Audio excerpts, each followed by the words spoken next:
Oh, sorry. You'll have to excuse me. A lot of dust on this old mic. It's been a while. Been away from my health, not getting into that. And the Breath of the Wild and Persona 5 locked me in a cell and said no. But I'm back! Not better than ever, though. And I certainly don't have a knack for making things better. Anyway, this is Natural 9 episode 100, covering the historic 100th episode of Critical Role. Seems like only yesterday these nerdy-ass voice actors were sitting down on Twitch for their first time and holy shit! New set! And the alpha graphics are partially on Twitch! No joy about the animated icons, though. Also, Critical Role is officially going to be in podcast format, with episode 0 consisting of the old school intros, remember those? All the way through episode 10, we'll be live at the end of the month, going one per business day, I think that's how they said. Either way, got some awesome new merch in the store. Go ahead and check it out. Brand new poster. It's awesome. And we have a Slayer's Cake commercial. You'll have to see it for yourself because it's great. Anyway, with that, we get into Critical Role. Last time, Terry convinces his family to keep the bits of land that he managed to negotiate off the Myriad and use them for good, then prepares to finally stay home in Diastock. But not before a new kid named Lionel the Half-Orc shows up in Whitestone, asking if Vox Machina have met the Meat Man. So of course Scanlan shows up. Fucking jerk. He bears news that another ziggurat was found in the deserts of Marquette. The party gets together around the Sun Tree, having thrown plenty of shade that Kiki didn't see. Poor Kiki. So much salt spills as the party heads into the tree, arriving into dusk in Ank'Harel. Lionel's still a bit confused about everything that's happened in the last few hours, considering his boss literally became a small person. And Scanlan once again resumes the visage of the Meat Man. Kiki delivers hugs as part of her inspiring leader feat, and the Meat Man leads the gang to a tobacco shop where an employee of Scanbo's leads them into a hatch door.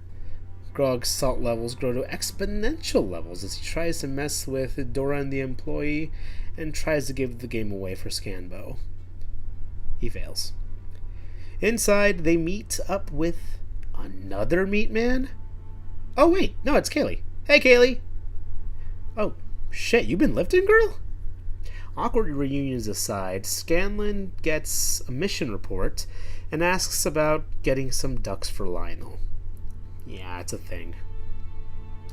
Pike and Grog's salt pillars combine as they ask about potions for the journey, while Kaylee obliges by giving them some, as well as her amulet of the drunkard, which heals after drinking alcohol, which the twins fight over because of course they do.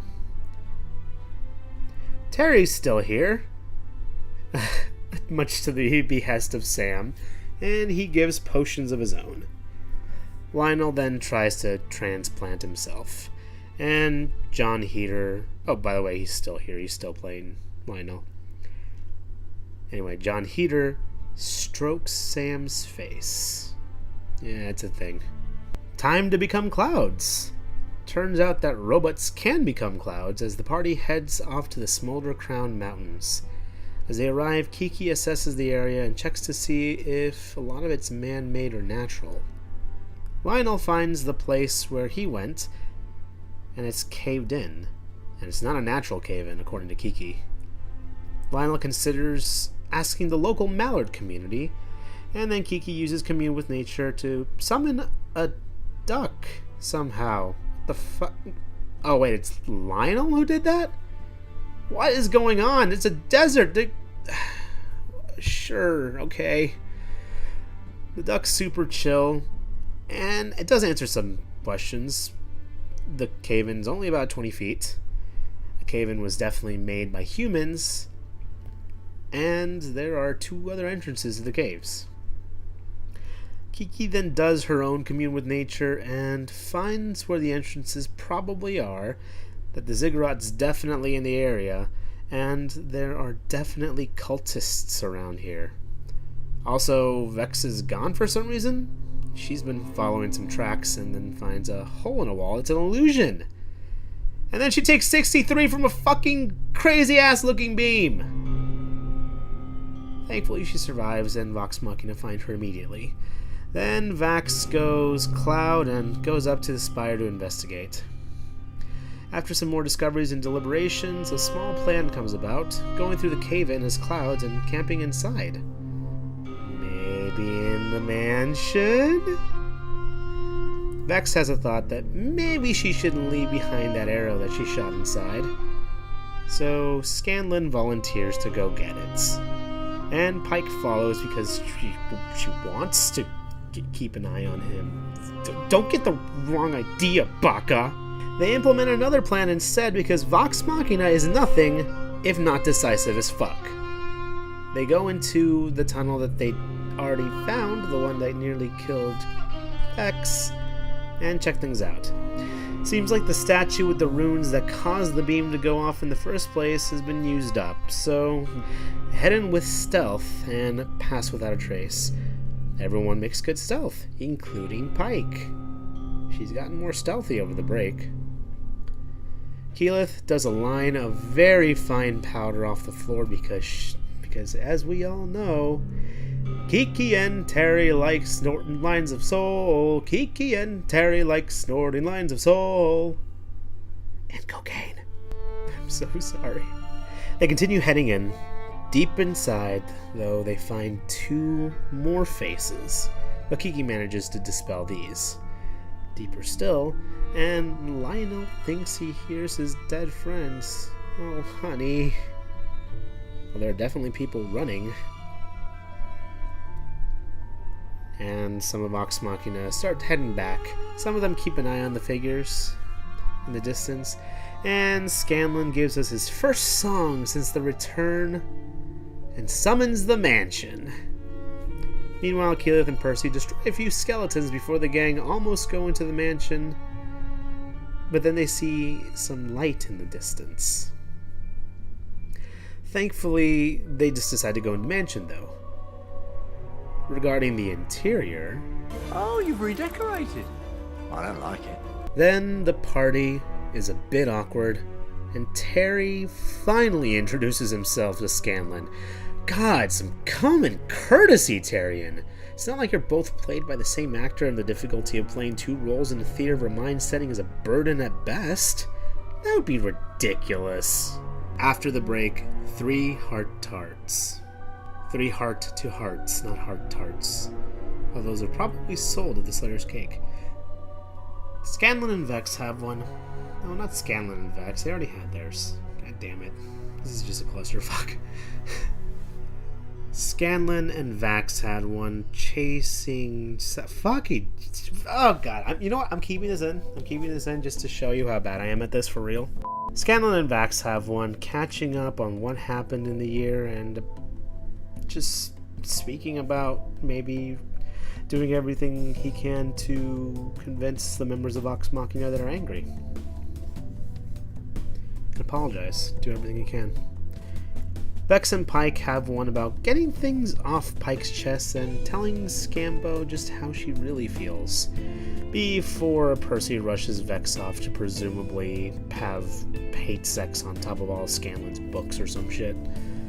And Grog finally confesses how mad he seems to be at being replaced by Lionel. Pike figures that Vex is right and they should be better people and speak to Scanlan, except that the next morning they don't do that. They peek out of the door to see a ton of Mr. Skeletal outside the mansion, and they decide to prove that they're better by having Pike go full monster and Grog going full Grog at the fuckers in the tunnel, as they shout phrases about how they'll never betray a friend, or some shit. Ashley forgets that she's a cleric, and then she does a destroy undead and wipes out a chunk of them before Grog kinda fucks up. Vex, Scanlan, and Lionel are all watching, and Lionel decides to play too. And he rolls so many natural 20s, he's almost Percy. Seriously, Percy freaks out a little bit. Then Grog rolls double natural ones off a great weapon master reckless attack. What is going on? Well, Lionel finishes him off. Good job, buddy! After that slight miscalculation and huge embarrassment, Scanlan finally gets things off his chest and does everything he can to apologize, including writing a poem about the fact that he's now praying to Sarenrae a little bit, because it's the only god he knows, and that's because he hangs out with her. Grog's not quite ready to forgive, as he gives Scanlan an impassioned speech about his feelings, about being replaced and being made to feel small by being tricked by the meat man. Scanlan doesn't know if Grog will ever forgive him, but he hopes that he can at least have a good time with this all-you-can-eat coupon for the city of Marquette, I guess. Which Grog could totally read, by the way, but Pike reads it for him. Grog says it might help. And Grog tells him about the song from Scanlan's resurrection ritual. Scanlan hopes that they can drink and sing stupid songs in the future. While all this happens, two guys show up in the cave. They die in a second because there's two assassins in the room. Fucking Vex. The party takes their shit, and it's a bunch of cool stuff. A scimitar of speed, a third eye of awareness, and some bands of Billaro. After a bit of teasing at Terry's eventual departure and crying a little bit about it, the party keeps going and Vax hits a trap. 18 curse damage to half the party with 36 curse damage to the others. And there's a shriek. As the party prepares, Kiki confesses that she stuck her hand in the other orb that one time, and then the gang keep going. There's some wind and two sets of firelight with a dark orange flame. They finally get to the chamber, and they see a ziggurat, half buried, with defaced statues of a woman around, probably Ayun, considering the original purposes of the ziggurats. And about 6 or 7 dudes show up at the top, tossing shit into the black orb. Then they're spotted thanks to Lionel. And then a giant Stalnox type creature shows up, and then we get the map, and it's as beautiful as always. And a voice calls out to sacrifice them, and it sounds familiar. Then the wind sweeps back the hood of the person that they heard, and oh my god, you're supposed to be dead. It's motherfucking Delilah Briarwood! What the fuck? She died, guys! She dissolved in acid! What the fuck? Well, regardless of the logistics, Kiki takes the first turn on initiative and tries to fool Delilah with Silas' face, and it doesn't work. And then Kiki says fuck it and goes Fire Elemental. No, probably not the best move against Delilah, Kiki. Oh fuck. Kiki rushes the crew as Delilah laments that of course it would be Vox Machina. Of course it would be them. So clearly she remembers them. And then she casts a rainbow shield of some kind on herself at the top of the ziggurat. And Scambo's back! He reverses gravity after inspiring Vex, and Percy takes pot shots at the asshole in armor. Pike and Grog overcome some holding people, and Grog gets wrecked by the gravity. But then he wrecks a guy in return as Lionel follows. Terry drops him alchemical fire. Sam has to run 2 characters, and Dodie! Then Vax smites Sans Undertale. After some more scuffles and some necro damage, Kiki's out of her form, Dodie's out, and then more damage comes. Pike prepares a guiding bolt and Kiki firestorms some motherfuckers. Then Delilah fucking feeble minds Pike. Oh my god. This is karma. and then she walks back into the orb. Percy shoots, and Scambo doesn't have much, except he does, and then he tries a dimension door into the orb after Delilah.